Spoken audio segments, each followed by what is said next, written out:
Paytm payments வங்கிக்கு 5.49 கோடி அபராதத்தை ஃபைனான்சியல் இன்டெலிஜென்ஸ் வந்து விதிச்சிருக்காங்க. அதை பற்றி தான் இன்னைக்கு நாம பார்க்க போகிறோம்.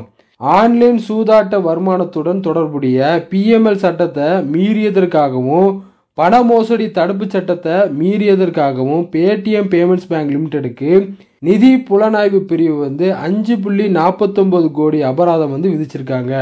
ஆன்லைன் சூதாட்டம் அப்புறம் அத்தகைய நடவடிக்கையில இருந்து பெறப்படும் நிதியை தவறா கையாளுதல் உள்ளிட்ட சட்டவிரோத நடவடிக்கைகளில் வங்கி வந்து ஈடுபட்ட காரணத்தினால தான் இந்த அபராதங்கள் விதிக்கப்பட்டிருக்கிறதா தெரிவிச்சிருக்காங்க.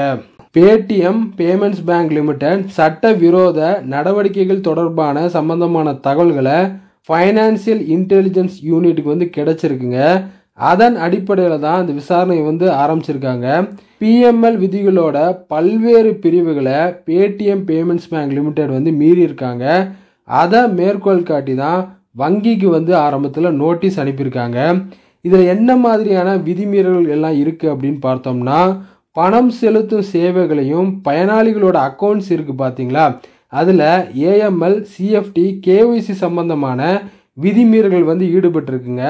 இந்த விதிமீறல்கள் சம்பந்தமான குற்றச்சாட்டுகள் அடிப்படையில் ஆர்பிஐ வந்து என்ன செஞ்சாங்கன்னா, ஜனவரி 31 அன்னைக்கு வங்கிக்கு ஒரு உத்தரவு ஒன்று கொடுத்தாங்க. பிப்ரவரி 29 பிறகு வாடிக்கையாளர்கள் கிட்ட இருந்து புதுசா டெபாசிட் அப்புறம் ஃபாஸ்ட் ட்ராக் அப்புறம் புதிய வங்கி கணக்கு தொடங்குவது சம்பந்தமான விஷயங்களை நிறுத்தணும் அப்படின்னு சொன்னாங்க. பிறகு பிப்ரவரி 29 இருந்து மார்ச் 15 நாளா வந்து எக்ஸ்டெண்ட் பண்ணியிருக்காங்க. அதற்கு பிறகு இந்த மாதிரியான நடவடிக்கைகளை ஈடுபடக்கூடாதுன்னு ஆணையும் கொடுத்துருந்தாங்க. இதில் முக்கியமாக என்ன மாதிரியான குற்றச்சாட்டுகள் அதிகமாக இருக்குது அப்படின்னு பார்த்தீங்கன்னா, கேஒய்சியில் நிறைய விதிமுறைகள் வந்து மீறப்பட்டு இருக்குங்க. இதன் அடிப்படையில் தான் எஃப்ஐயூன்னு சொல்லக்கூடிய ஃபைனான்சியல் இன்டெலிஜென்ஸ் யூனிட் வந்து பேடிஎம் பேமெண்ட்ஸ் வங்கிக்கு 5.49 கோடி அபராதம் வந்து விதிச்சிருக்காங்க.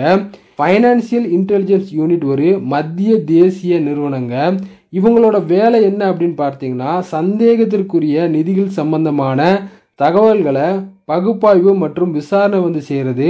பண மோசடி அப்புறம் பயங்கரவாதத்திற்கு நிதியுதவி செய்கிறத தடுக்கிறதுக்காகவே ஃபைனான்சியல் இன்டெலிஜென்ஸ் யூனிட் வந்து தேசிய அப்புறம் சர்வதேச உளவுத்துறையோட இணைஞ்சு செயல்படுறது தான் அவங்களோட சிறப்பம்சங்க.